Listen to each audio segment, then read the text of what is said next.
धरती से 10 लाख प्रजातियों का होने वाला है खात्मा। क्या इंसान का भी नंबर आएगा? हाल ही में संयुक्त राष्ट्र ने एक रिपोर्ट में कहा कि मानवता उसी प्राकृतिक दुनिया को तेजी से नष्ट कर रही है जिस पर उसकी समृद्धि और अंततः उसका अस्तित्व टिका है।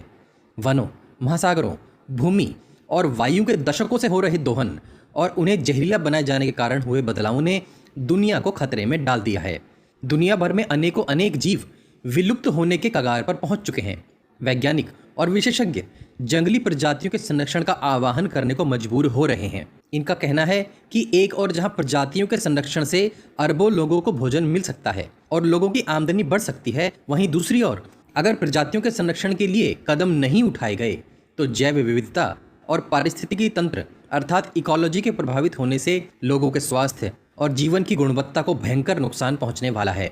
अंतर्राष्ट्रीय जैव विविधता परिषद अर्थात IPBES ने इस विषय पर 2 रिपोर्ट्स जारी की हैं। शोधकर्ताओं का कहना है कि जंगली प्रजातियों को विलुप्त होने से बचाने और मानव जीवन के लिए आवश्यक पारिस्थितिकी तंत्र को संरक्षित करने के लिए परिवर्तनकारी बदलाव की जरूरत है। जानवरों और पौधों की 10 लाख प्रजातियां विलुप्त होने के कगार पर पहुंच गई हैं। इनमें से कई प्रजातियों पर कुछ दशकों में ही विलुप्त हो जाने का खतरा मंडरा रहा है। आकलन में बताया गया कि ये प्रजातियां पिछले 1 करोड़ वर्ष की तुलना में हजारों गुना तेजी से विलुप्त हो रही हैं। जिस चिंताजनक तेजी से ये प्रजातियां विलुप्त होती जा रही हैं, उसे देखते हुए ऐसी आशंका है कि जिस प्रकार लगभग 6 करोड़ 60 लाख वर्ष पहले डायनासोर विलुप्त हो गए थे, उसके बाद से पृथ्वी पर पहली बार इतनी बड़ी संख्या में प्रजातियों के विलुप्त होने का खतरा बढ़ता जा रहा है। इनका साफ कहना है कि जैसा अब तक चल रहा है और हम बिना सोचे समझे प्रकृति के विपरीत काम करते जा रहे हैं, वह अब और नहीं चलना चाहिए। इससे प्रकृति का संतुलन बहुत तेजी से बिगड़ने लगा है। इस रिपोर्ट में शैवाल, जानवरों, फफूंद के साथ साथ जमीन और जल में मौजूद पौधों के स्थायी इस्तेमाल के विकल्पों की जांच की गई है। इस रिपोर्ट को तैयार करने में लगभग 400 अलग अलग लोगों, जिनमें वैज्ञानिक, स्थानीय लोग और विभिन्न प्रकार के विशेषज्ञ शामिल हुए, ताकि इस बदलते समय को ठीक से समझा जा सके। उनके द्वारा हजारों वैज्ञानिक स्रोतों का परीक्षण किया गया। IPBES के सह अध्यक्ष जॉन डोनाल्डसन ने कहा, हमारी दुनिया की लगभग आधी आबादी वास्तव में जंगली प्रजातियों के इस्तेमाल पर बहुत ज़्यादा या कुछ हद तक तो निर्भर करती है। शोधकर्ताओं की राय में अभी दुनिया भर में लगभग 10 लाख प्रजातियों के विलुप्त होने का खतरा बना हुआ है। उसका कारण है कि जैव विविधता और पारिस्थितिकी तंत्र बुरी तरह प्रभावित हो रहा है, अर्थात पर्यावरण में बदलाव तेजी से हो रहे हैं। इससे दुनिया भर के लोगों के स्वास्थ्य और उनके जीवन की गुणवत्ता को नुकसान पहुंच रहा है। इंसानी गतिविधियों की वजह से हो रहे जलवायु परिवर्तन के कारण धरती का तापमान इस सदी के अंत तक 2.7 डिग्री सेल्सियस तक बढ़ सकता है। इस वजह से विलुप्त होने के कगार पर पहुंच चुकी प्रजातियों के लिए 10 गुना खतरा बढ़ जाएगा। निकट भविष्य में मानव जाति पर इसका सीधा खतरा नहीं है, क्योंकि इंसान तापमान में हुए बदलाव में कुछ हद तक संतुलन बना सकता है, लेकिन आने वाले समय में वह ऐसा कर पाए, ऐसा कहना मुश्किल है। यदि मनुष्य विलुप्त होते हैं तो प्रकृति अपना एक नया रास्ता खोज लेगी। वह हमेशा ऐसा कर लेती है। बड़े स्तर पर प्रजातियों के विलुप्त होने का 6ठा चरण पहले से ही शुरू हो चुका है। रिपोर्ट में बताया गया कि स्थानीय पारिस्थितिकी तंत्र अर्थात स्थानीय पर्यावरण के निर्माण और उसकी सुरक्षा के लिए मछली, कीड़े, फफूंद, शैवाल, जंगली फल, जंगल और पक्षियों की जंगली प्रजातियों का संरक्षण अत्यंत जरूरी है।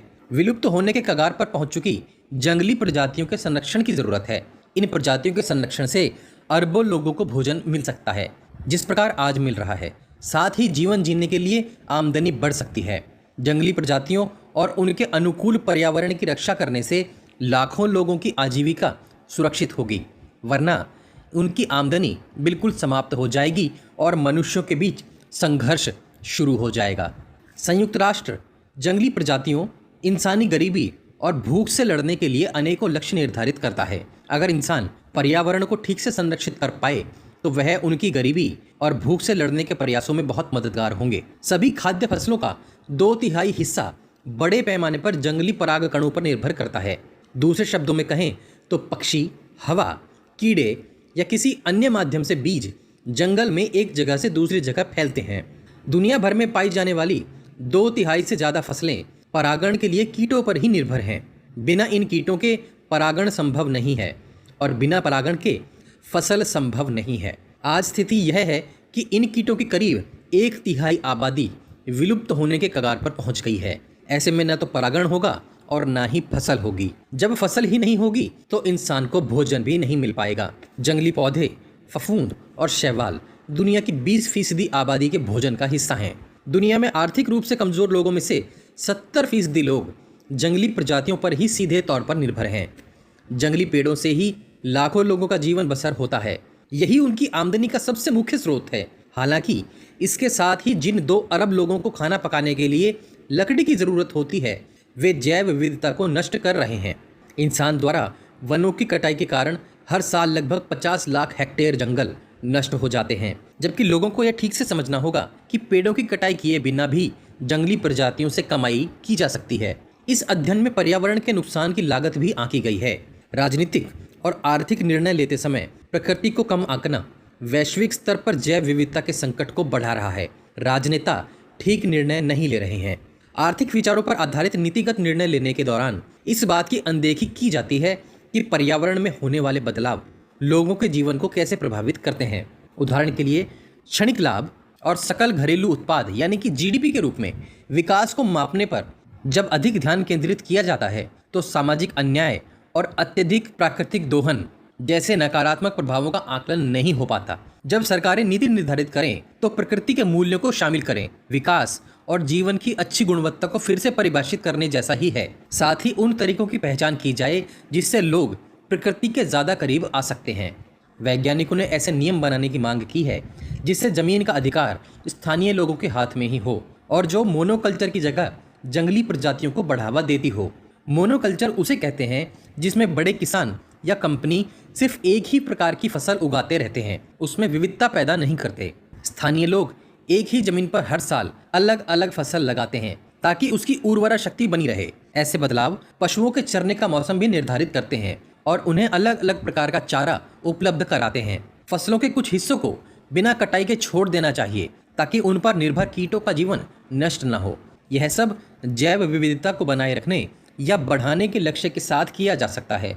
जिन क्षेत्रों में स्थानीय समुदाय रहते हैं वहां वनों की कटाई कम होती है। स्थानीय समुदाय के प्रतिनिधियों ने इस तैयार रिपोर्ट में सीधे तौर पर योगदान दिया है। इसमें प्रकृति से जरूरत से अधिक न लेने और उनकी साझा संस्कृति पर प्रकाश डाला गया है। तो अब सवाल है कि क्या इंसान अपने सुख के चलते प्रकृति का अंधाधुंध दोहन कम करेगा? प्रकृति में होने वाले बदलाव अब साफ दिखने लगे हैं। अगर जल्दी ही सरकारों ने इसके लिए बड़ी और कारगर नीतियां नहीं बनाई तो प्रकृति से अनेक प्रजातियां अंततः इतिहास बन जाएंगी जिन्हें दोबारा वापस नहीं लाया जा सकता। तो समय है हम सबके जागने का और प्रकृति को बचाने का, क्योंकि ये हम सबकी साझा जिम्मेदारी है, किसी एक की नहीं। आप इस बारे में क्या सोचते हैं? आप हमें कमेंट बॉक्स में कमेंट करके बता सकते हैं। अपने ज्ञान को लगातार बढ़ाने के लिए चैनल को